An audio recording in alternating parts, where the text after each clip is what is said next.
Wag mo akong babara-barahin, wag mo akong gaganon-ganonin. Kasi wala naman akong pakialam kung maban ako sa TikTok. Kung maban ako sa Facebook, maban ako sa TikTok, wala akong pakialam. Kung matanggal man ang TikTok, then so be it. Magsasalita pa rin ako.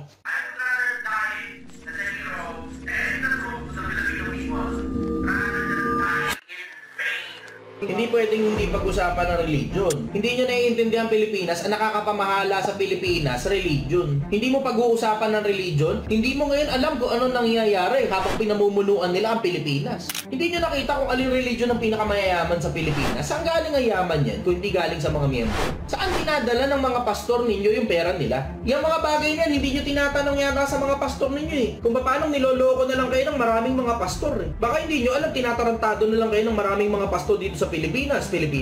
Hindi niya yata alam. Tignan mo, yung isa nga kita mo? Yung isang leader dito sa Pilipinas, nakita mo hinahabol ng FBI? Gusto mo magpag-usapan ng religion? Usaping politika na yan, kung di nyo napapansin, mga religious leaders ang nakakapamahala. Sila yung mga oligarchy na nasa likod ng mga politiko. Our country is up dahil sa mga politiko na pinamamahalaan ng mga nasa likod ng mga religious leaders. Ba't hindi pag-uusapan ng religion? Bakit? Ano ba yan? Ano ba yung religion na yan? Gaano ba katibay yung religion na yan na kahit bawal natin pag-usapan? Kahit na yung ginagawa ng mga religious leaders, bawal natin pag-usapan. Ganyan ba talaga tinuro ng Diyos? Huwag nating pag-usapan ng religion? Para na may Biblia tayo at may Quran tayo? Kung bawal din palang pag-usapan. Di ba ang mga nakasulat sa mga lumang libro, yung mga bagay na pinag-usapan at isinulat nila noon para basahin natin ngayon? Bakit hindi pag-uusapan? Pakipaliwanag nyo sa akin, ba't hindi dapat pag-usapan ng religion? Sa akin, isang malaking pag hindi tayo nag-usap ng relihiyon. Kung hindi totoong may Diyos, lahat ng bagay walang kwenta. Pero kung totoong may Diyos, yan lang ang kaisa-isang bagay na pinaka-importante sa lahat ng bagay. Lahat ng bagay kami second. Pangalawa na lang lahat ng ibang mga bagay.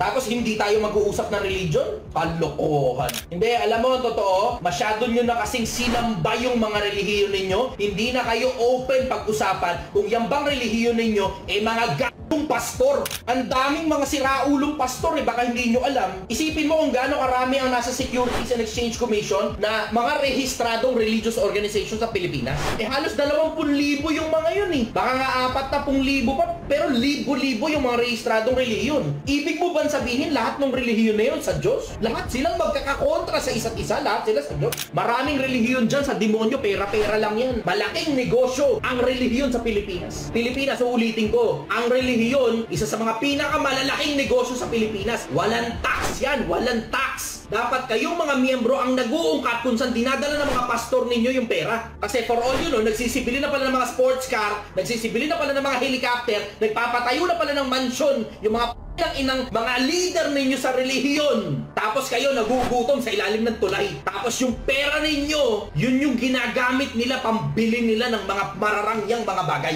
Pilipinas, madala ka. Matuto ka, Pilipinas. Huwag kang pagdating sa relihiyon. Hindi dahil sinabi ng pastor mo, yun na rin yung sinabi ng Diyos. Hello po, Brother John Chichester III. Magandang gabi po. Magandang gabi po sa inyo lahat. Kamusta po kayo? Yung famous nating kapatid, vlogger. Naririnig po kayo ng mga kapatid at hinihintay po kayo na umakyat, brother. Kasi ang ano po ngayon, brother, dito sa sa MCGI na pinanggalingan nating religion na nakamatayan ni brother. Pinagdagan po ni Daniel lahat ng mabubuting bagay na ipinundar ni Brother Eli. Una yung aral, brother, na yung aral na lilingapin mga may hirap without the camera. Aware naman po kayo doon sa mga ginagawa nating charitable works during Brother Eli's time na we are doing that without the intention to be seen by people.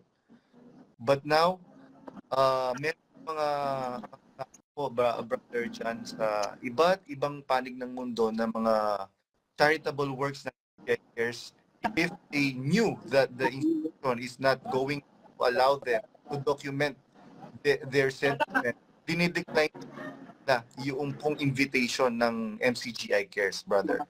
And yung branding na ang daan from ang dating daan na doon naman po tayo na napukaw, natawagan ng pansin nung namatay si Brother Eli. Pinalitan po lahat ng mga signages, ng mga lokal, ng MCGI Cares. Naging Tunog po Foundation.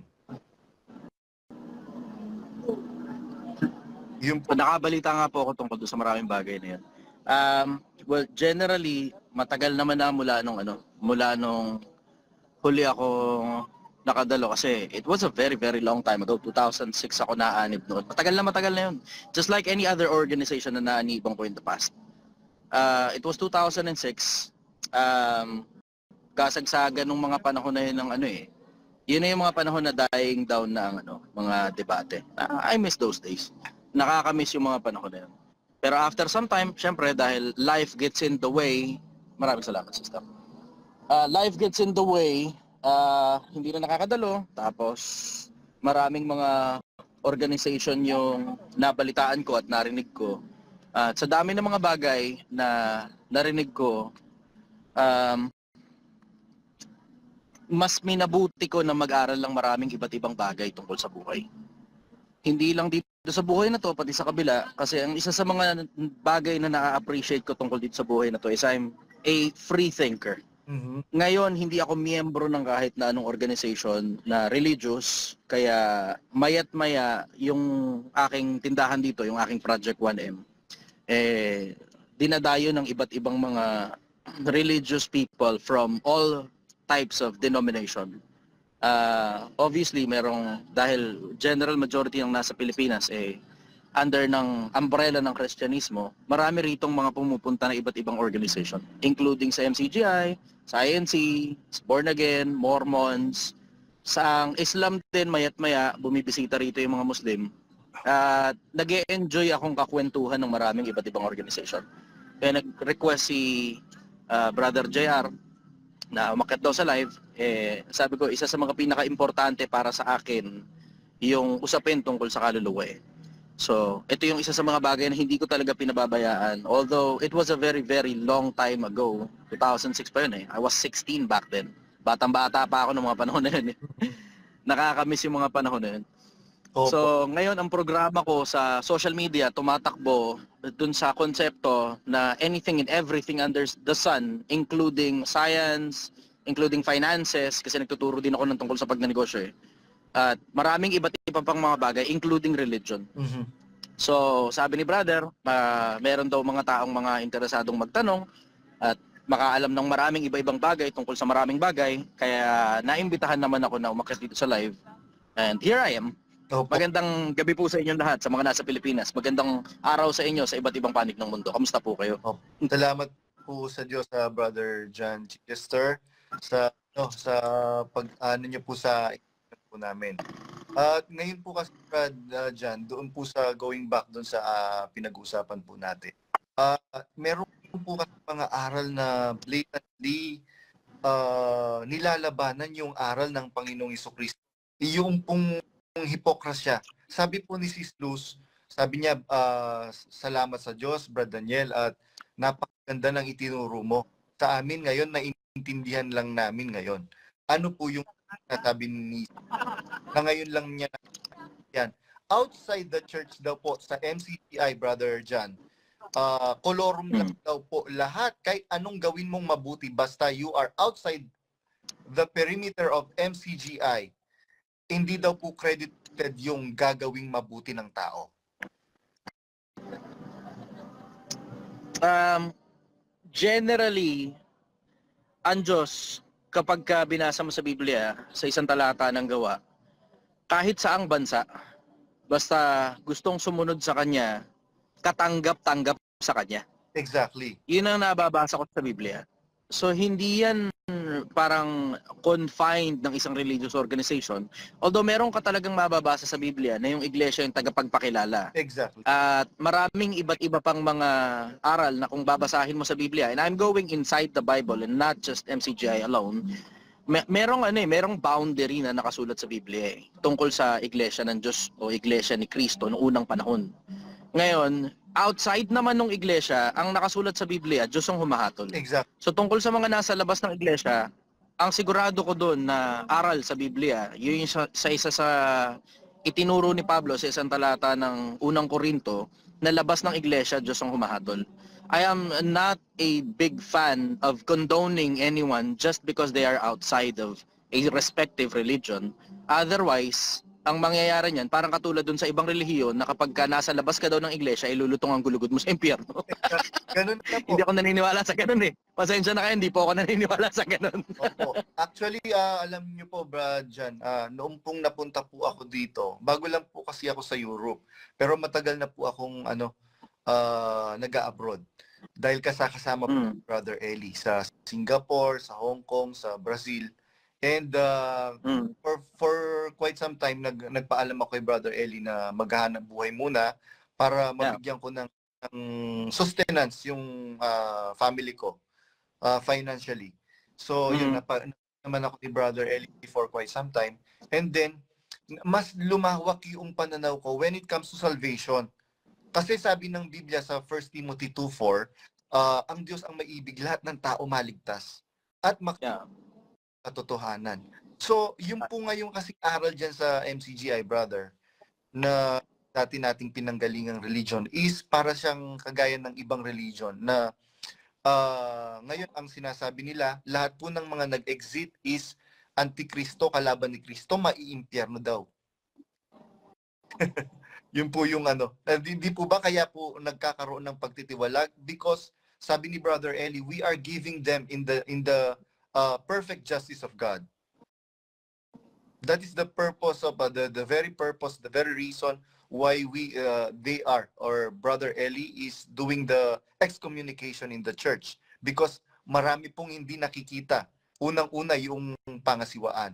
At meron pong isang insidente na pagtitiwalag na merong itinago yung mga concern. Kaya merong itinago yung concern na information kay Brother Eli. Ayaw niyang mapahiya yung kanyang wife. Ngayon, lahat po ng mga actually Brother Jan, magtatanong ka lang ngayon regarding sa mga pictures ng kumakalat sa internet na doon sa Area 52 na nightclub sa Brazil, at saka doon sa mga alak na binebenta sa mga restaurant ni Brother Eli. Autotiwalag ka na po. Wala na pong circular ngayon. What I'm trying to say with autotiwalag, pagka tanong mo na yon, nung questions na yon or other questions, no further questions asked, ibablock ka na, and they will character assassinate you.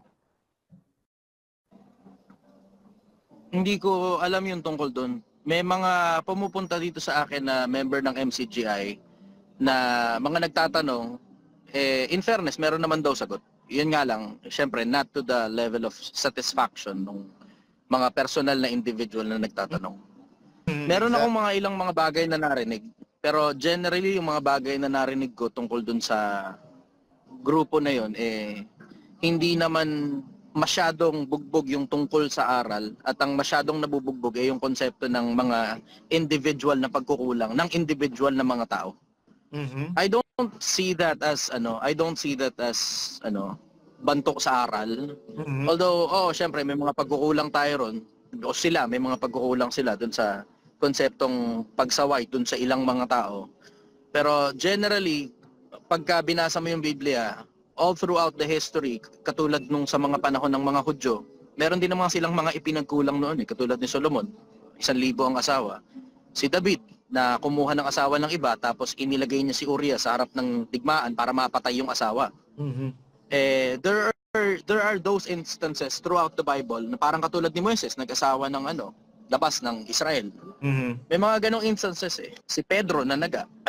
And I am not a big fan of judging the doctrine just by looking at the members alone. I look at the doctrines and I look at the members. Ganun ang konsepto sa isip ko. It would be very nice kung natatanggal yung mga katiwalian sa loob. Kasi yung 100% na malinis, medyo mahirap ma-attain yun Kasi halos lahat ng religious organizations sa buong mundo, if you look at the bones inside their closets, yung iba mas malalala pa malala yung sa iba eh. Siguro kung nabalitaan niyo yung sa Katolisismo, di ba? Yung Holy Inquisition ng Katolisismo, na 300,000 mga tao yung pinapatay ng Katoliko. Kung nakikita niyo yung sa Islam na merong mga suicide bomber, di ba? Very minimal yung sa MCGI. Iyon, in fairness, kahit paano na-appreciate ko yung parte na yun, na very minimal yung sa kanila. Mga pagkukulang ng isa, 2 pirasong tao na maaaring na-overlook o maaaring kinonsinte, we wouldn't know. Hindi ko alam yun, personal. Basta ang alam ko, ang tinitignan ko, generally, yung aral. Exactly. In fairness naman sa kanila, namimiss ko yung panahon ni Brother Eli na wala kasi talagang masyadong matanong under Christianism eh. Under the faith of Christianism, wala masyadong matanong eh. Nakakalungkot nga lang na hindi na gaya ng dati na merong tagapangasiwang pangkalahatan na natatanong. Siyempre, obviously, we are sad about that. Pero namimiss ko yung panahon ng matanda na merong natatanong tungkol sa pananampalatayang Kristiyano. Ganun nga po, Brother John, kasi yun nga po yung namimiss ng mga kapatid na wala po yung consultation. Hindi pwedeng magtanong regarding matters of faith. Not unlike Brother L time na pagka mayroong problema ang isang kapatid, sige, pag-usapan natin in the middle of the front of the community para matuto din ang mga kapatid. Ngayon wala ginagawa ganun at ito pong pangangaral ni Rason, but hindi naman nangangaral. You will try to observe within their ginagawang church activities. Wala po siyang ginagawang pangangaral kagaya ng panahon ni Brother Eli na mayroong mga paksa na talaga pinananabikan natin. Parang kang nanonood ng series na meron kang inaabangan na paksa.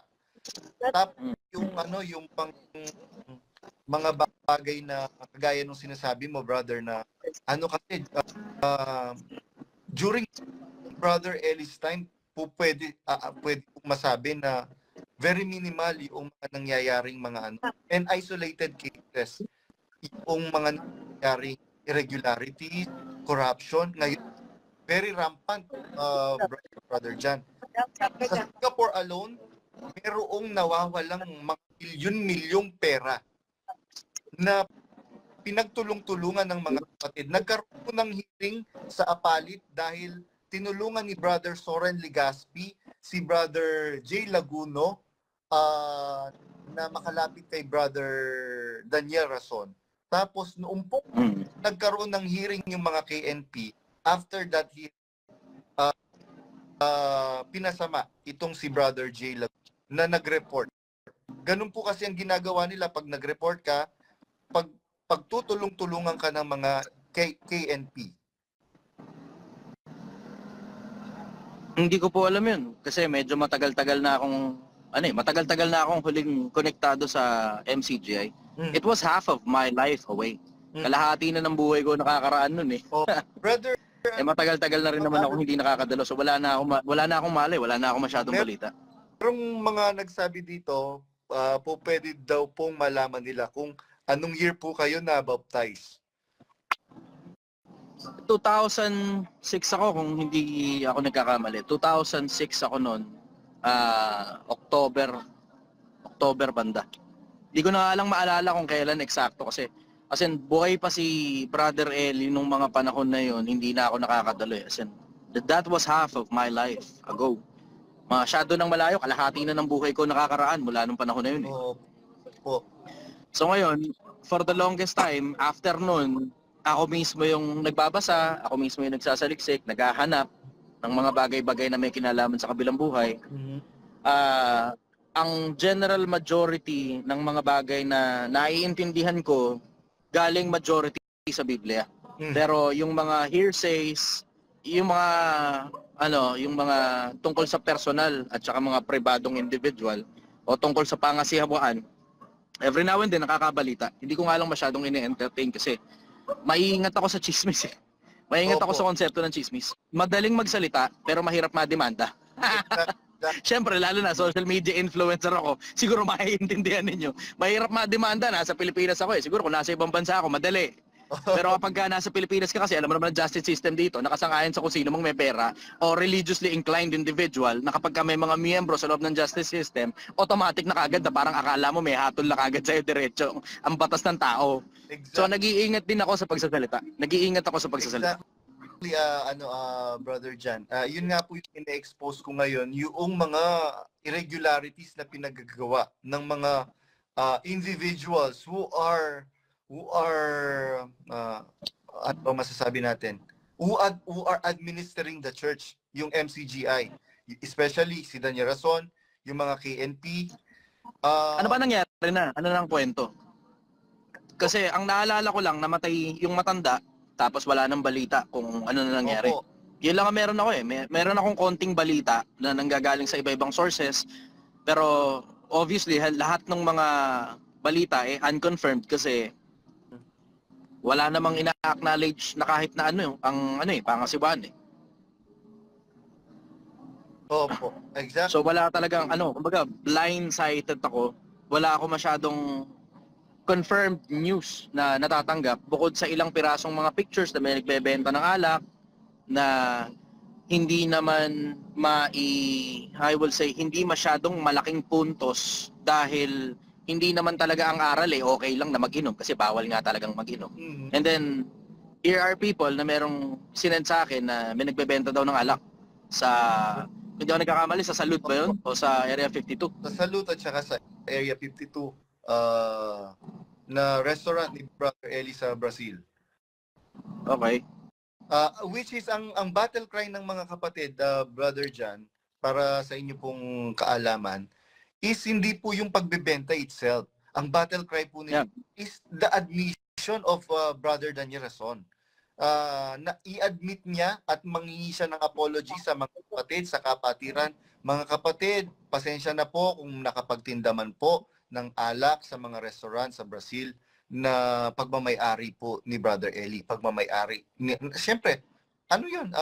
Kasama ang iglesia pagka involved si Brother Eli. Involved ang iglesia. Out of curiosity, naitigil ba yung pagtitinda ng alak? Nung po namatay si Brother Eli. Okay. Tapos po ganito po, yung po, marami pong mga kapatid na naghintuan, nag-exit sa MCTI dahil dyan sa pagsisinungaling ni Daniel Rason. Ang sinasabi niya, Brother Jan, is ang mga pictures daw po na yun ay edited lang. Area 52 nightclub is artificial intelligence lang. And lately, 2 weeks ago, if I'm not mistaken, sinabi po niya na yung Area 52 hindi na artificial intelligence ngayon. Ang sinasabi niya ngayon is ang president niya ngayon is events place naman daw yung Area 52. Ang battle cry ng mga kapatid, bakit hindi mo aminin sa amin at umingi ka ng patawad? Mas madali pa namin maintindihan yon. Kesa yung magsisinungaling ka, pagmamatigasin mo na edited lang yung mga pictures. Kasi Brother John, merong nakasulat sa sa John 8:44, kayo sa inyong amang diablo ang nais ng inyong ama, ang ibig ninyong gawin. Siya isang mamamatay tao buhat pa ng una. At pagka nagsasalita siya, ay nagsasalita siya ng saganan niya sapagkat siya isang sinungaling at ama nito. Yung po kasing kasinungalingan, we don't want. Yun po yung battle cry ng mga kapatid. We don't want the lies kasi sa demonyo yung kasinungalingan. Yung pag-accept, pag-admit ng pagkakamali is the beginning of change. Kagaya po nung sinabi po ninyo kanina, Brother John, nung pong inadmit, tinanggap ni Haring David yung kanyang pagkakasala na kinuha niya yung asawa ni Urias na si Batseba at isinugo si Urias in front of sa gate. Nagkapatong yung pagkakasala ni Haring David. Pero nung ipinakilala ng propetang si Nathan yung pagkakasala ni Haring David, pinatawad po siya ng Diyos. Bakit?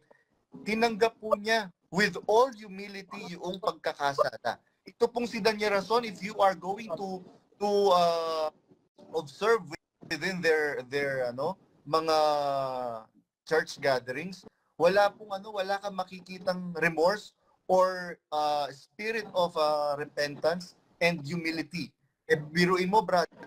Curious ako, brother.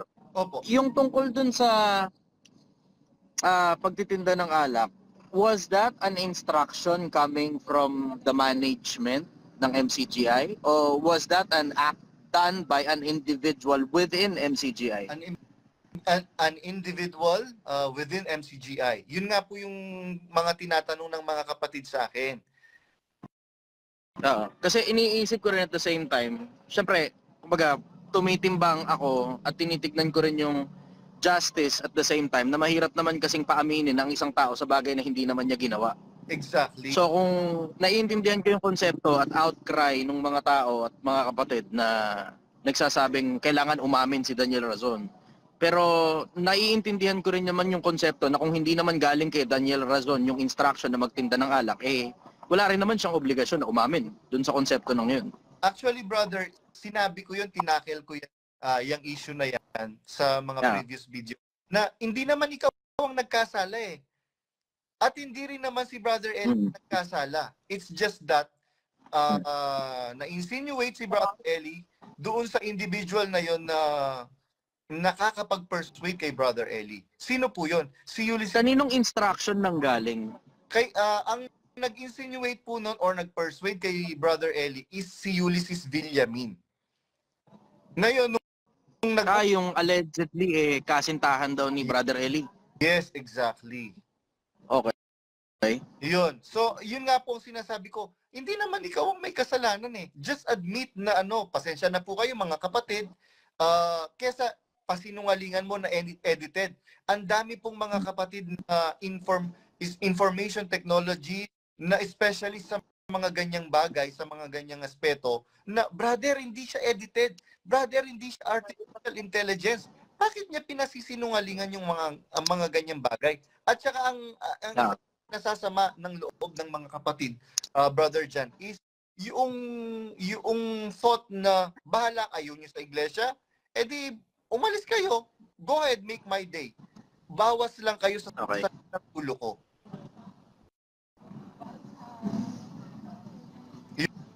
Yun po, brother. Ngayong